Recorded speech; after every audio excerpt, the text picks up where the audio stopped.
तो हाँ भाई लोग, आप लोग का स्वागत है हमारे यूट्यूब चैनल में। भाई मैं बताना चाहता हूँ भाई, दो बड़े सुपरस्टार का भाई गाना आया है। भाई मैं दोनों गाने के भाई बारे में बताना चाहता हूँ, कौन भाई नंबर 1 पे है।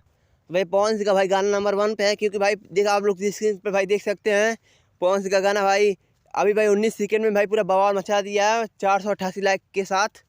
भाई खेसारी लाल यादव भाई गाना भाई कुछ नहीं उखाड़ पाया। अच्छा।